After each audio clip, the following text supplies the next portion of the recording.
பேசும் மை நேயர்கள் அனைவருக்கும் பணிவான வணக்கங்களை தெரிவித்துக் கொண்டு இன்றைய கதை நேரம் நிகழ்ச்சிக்குள் உங்களை அழைத்துச் செல்ல இருப்பது உங்கள் தோழி பார்வதி. இன்னைக்கு நாம அத்தியாயம் 21 காரணம் கண்டறியப்பட்டது அதை தான் கேட்க போறோம். வாங்க கதைக்குள் பயணிப்போம்.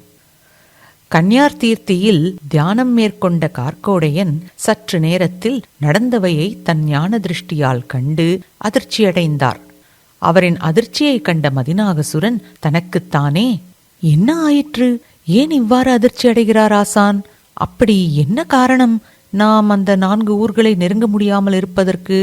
அவர் தியானத்திலிருந்து வெளிவந்தால் எல்லா கேள்விகளுக்கும் விடை கிடைத்துவிடும், பொறுமையாக இருப்போம் என்று மனதில் எண்ணிக்கொண்டு காத்திருந்தான். ஒரு அரை மணி நேரத்தில் தன் தியானத்தை முடித்தார் கார்க்கோடையன். அவர் அமர்ந்திருந்த மேடை போன்ற பாறையிலிருந்து மெல்ல கீழே இறங்கி வந்தவர் மதிநாகசுரனை பார்த்தார்.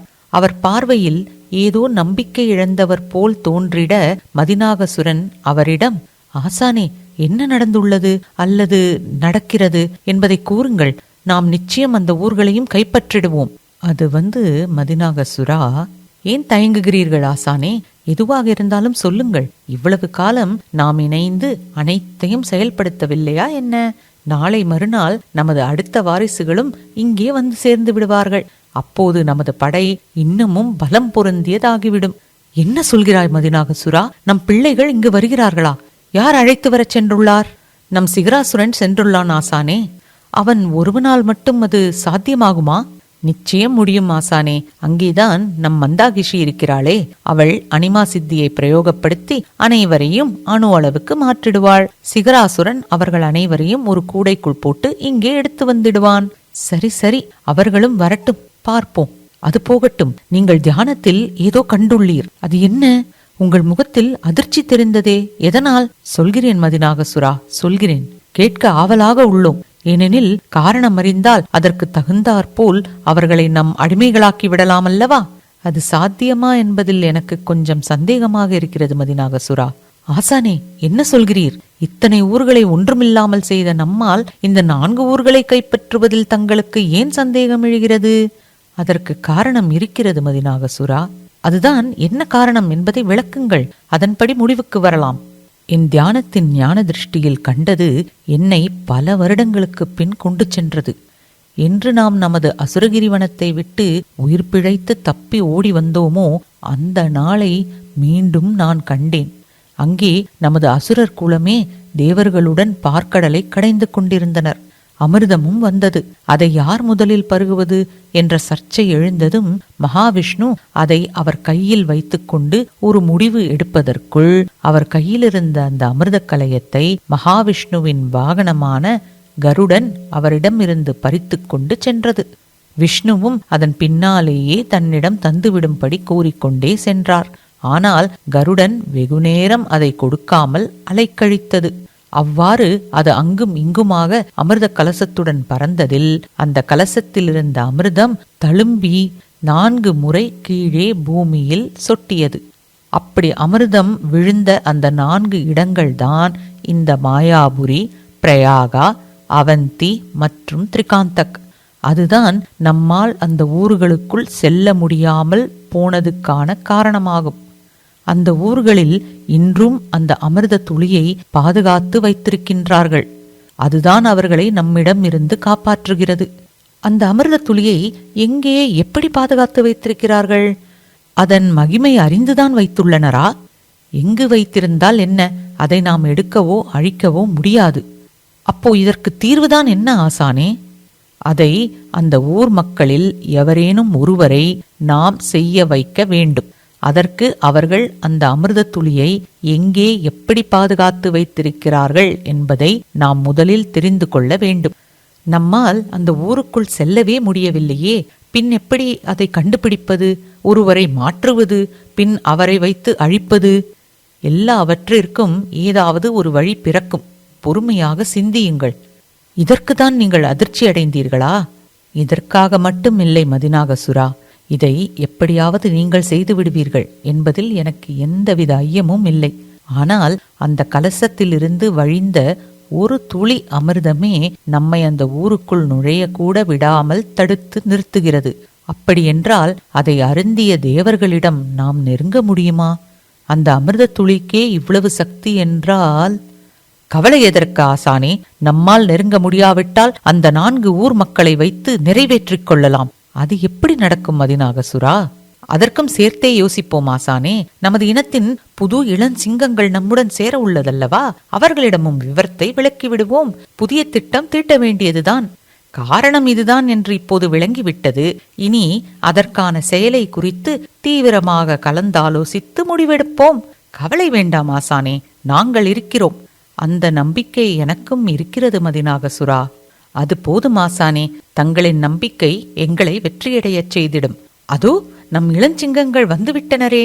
வா சிகராசுரா, வா வா. உங்கள் அனைவரின் வருகை நாளை மறுநாள் என்றல்லவா நினைத்துக் கொண்டிருந்தேன். ஆனால் இவ்வளவு சீக்கிரமே வந்து விட்டாயே. பலே பலே. கூடையை திறந்து அவர்களை வெளியே வரச் சொல்லி நாம் கண்ட வெற்றியை காணச் சொல். சிகராசுரன் முகம் வாடியிருந்தது. மதிநாகசுரன் தன் பிள்ளைகளை பார்க்க வேண்டிய ஆவலில் அவனை கவனிக்க தவறிவிட்டான். சிகராசுரன் கூடையை திறந்து விட்டான். அதனுள் இருந்து அனைவரும் வெளியே வந்தனர். அவர்களில் மதிநாகசுரன் நவ்யாகம்ஷி மகன் நம்மாரசுரனும், சிம்பாசுரன் மந்தாகிஷியின் மகன் ரவமாசுரனும், மிலானாசுரியும் மட்டும் இருக்கவில்லை. கோபரக்கன் கூடையை தூக்கி உள்ளே யாராவது மீதம் உள்ளனரா என்று பார்த்தான். தன் மிலானாசுரியை தேடினான். அப்போது சிம்பாசுரன் கோபரக்கன் தோளில் கையை வைத்து, கோபரக்கா, நம்ம மிலானாசுரியையும் மதிநாகசுரனின் மகன் நம்மாரசுரனையும் ஏதோ ஒரு விஷஜந்து கடித்ததில் அவர்களை எவ்வளவோ காப்பாற்ற முயன்றும் முடியாமல் போனதை நினைத்து நாங்கள் இன்றும் வருந்திக் கொண்டுதான் இருக்கிறோம். எங்களை மன்னித்து விடு கோபரக்கா. அதை கேட்டதும் கோபரக்கன் மிலானா என்று கதறி அழுதான். அவனின் கதறல் சத்தம் அந்த கன்னியார் தீர்த்தியையே அதிர வைத்தது. அப்போது நவ்யாகம்ஷி மந்தாகிஷியின் அருகில் சென்று, உன் மகன் ரவமாசுரனுக்கு என்ன நேர்ந்தது மந்தா? அவன் சிறு குழந்தையிலேயே நாங்கள் எதிர்பார்க்காத நேரம் கடலுக்குள் சென்று மூழ்கி இறந்து விட்டான் நவியா. நாங்கள் அதை துளியும் எதிர்பார்க்கவில்லை. எங்களுள் முதலில் அவனைதான் இழந்தோம். அங்கு இருந்த இறுக்கமான சூழலை மாற்ற எண்ணிய சிம்பாசுரன், உங்கள் அனைவரையும் கண்டதில் எங்களுக்கு மிக மகிழ்ச்சியாக உள்ளது. எப்போது உங்களை எல்லாம் பார்ப்போம் என்று ஏங்கிக் கொண்டிருந்தோம். இன்று அது நடந்ததில் எனக்கு மிக்க மகிழ்ச்சி. மதிநாகசுரன் ஓடிச் சென்று சிம்பாசுரனை கட்டிக்கொண்டு அழ ஆரம்பித்தான். சிம்பாசுரன் மதிநாகசுரனை சமாதானம் செய்தான். பின் அனைவருமாக அமர்ந்து மீதமிருந்த குழந்தைகளிடம் பேசிக்கொண்டிருந்தனர். அவர்களிடம் அன்று வரை நடந்தது அனைத்தையும் கதை போல எப்படி அவர்கள் பெற்றவர்களுக்கு அன்று சொன்னானோ அதுபோலவே இன்று அவர்கள் பிள்ளைகளுக்குச் சொன்னான் மந்திராசுரன். அதை கேட்டதும் மதிநாகசுரனின் மகள் நாதவேழரி எழுந்து, என் அண்ணா மற்றும் தம்பி தங்கையரே, அனைவருமாக உடனே ஏதாவது ஒரு திட்டம் தீட்டி நம் பெற்றவர்களின் சபதத்தை நிறைவேற்ற கை கொடுப்போம் என்று கூறியதை கேட்டதும் கார்க்கோடையன் அவளின் தலையில் கை வைத்து ஆசிர்வாதம் செய்து கொண்டே மதிநாகசுரனிடம், பார்த்தாயா மதிநாகசுரா, இவள் பேசுவதை கேட்டால் எனக்கு நீ அன்று நாம் எல்லாவற்றையும் இழந்து தப்பித்தால் போதுமென்று பாதாளபுரிவனம் வந்தடைந்ததும் என்னிடம் பேசியது போலவே இருக்கிறது. புலிக்கு பிறந்தது பூனையாகிடுமா என்ன? சபாஷ் நாதவேழரி, சபாஷ். ஆசான் தன் மகளை புகழ்ந்து பேசியதை கேட்டதும் மதிநாகசுரன் தன் அடர்த்தியான நீள் மீசையை முறுக்கிவிட்டு கொண்டே நவ்யாகம்ஷியை தன் வலது தோளால் அவளது இடது தோளை தட்டினான். பெரியவர்கள் அனைவரும் பல திட்டங்கள் தீட்டி அது சரிவராது இது சரிவராது என்று கலந்துரையாடி கொண்டிருந்தனர். சிறியவர்கள் அனைவரும் ஒன்று கூடி ஏதோ மண்ணில் வரைந்து கொண்டே பேசிக் கொண்டிருந்தனர். அப்போது நாதவேழரி எழுந்து அனைவரையும் பார்த்து, நம்ம வியழிய சுரி ஒரு நல்ல யோசனையை தந்துள்ளாள். எல்லோரும் இங்கே வாருங்கள், இது நிச்சயம் சாத்தியம் என்று நாங்கள் அனைவரும் நம்புகின்றோம் என்று கூறியதும் அனைவரும் அந்த இடத்தில் ஒன்றாக கூடி நின்றனர்.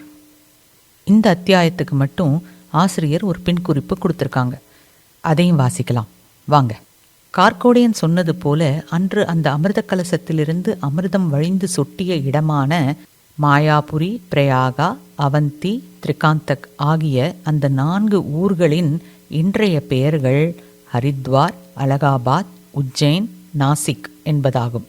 அந்த கலசத்தை கருடனிடம் இருந்து வாங்கி தேவர்கள் அருந்தி இழந்தவைகளை பெறுவதற்கு 12 இரவு 12 பகல் ஆனது. அந்த 12 நாட்களும் தேவர்கள் அசுரர்களிடமிருந்து பயந்து ஒளிந்து கொண்டிருந்தார்கள். அந்த 12 நாட்கள்தான் பூமியில் 12 வருடங்கள் ஆனது. ஆகையால் அமிர்தமிருந்த கும்பத்தை மீட்டு தேவர்கள் உட்கொள்ள 12 நாட்களானதால் பூமியில் அந்த அமிர்தம் சிந்திய இடங்களில் கும்பமேளா என்ற பிரம்மாண்டமான நிகழ்வு 12 வருடத்திற்கு ஒரு முறை கோலாகலமாக இன்றும் கொண்டாடப்பட்டு வருகிறது. இதுதாங்க அத்தியாயம் 21. காரணம் கண்டறியப்பட்டது. இந்த அத்தியாயம் மூலம் நாம் அறிந்து கொண்டவைகளை இப்போது பார்ப்போம். அசுரர் குலம் ஒன்றாக இணைந்தது. கன்யார் தீர்த்தியில் பாதி, சிமிந்தா மாளிகையில மீதி என்று இருந்தவர்கள் இப்போது ஒன்றாக கன்யார் தீர்த்தியில் இணைந்துள்ளனர். அது மட்டும் இல்லாமல் அந்த 4 ஊர்களான மாயாபுரி, திரிகாந்தக், பிரயாகா, அவந்தி எப்படி இவர்களிடம் இருந்து தப்பித்தது அப்படிங்கிறதுக்கான காரணமும் இந்த அத்தியாயத்தில் சொல்லியிருக்காங்க. இப்போது அசுரர்களின் அடுத்த வாரிசுகளான நாதவேழி மற்றும் வியழியசுரி இணைந்து ஏதோ ஒரு திட்டம் தீட்டியுள்ளனர். அது என்ன அப்படிங்கிறத பத்தி தெரிஞ்சுக்கிறதுக்கு காத்திருங்கள் என்று பணிவன்புடன் கேட்டுக்கொண்டு உங்களிடமிருந்து விடை பெறுவது உங்கள் தோழி பார்வதி. நன்றி, வணக்கம்.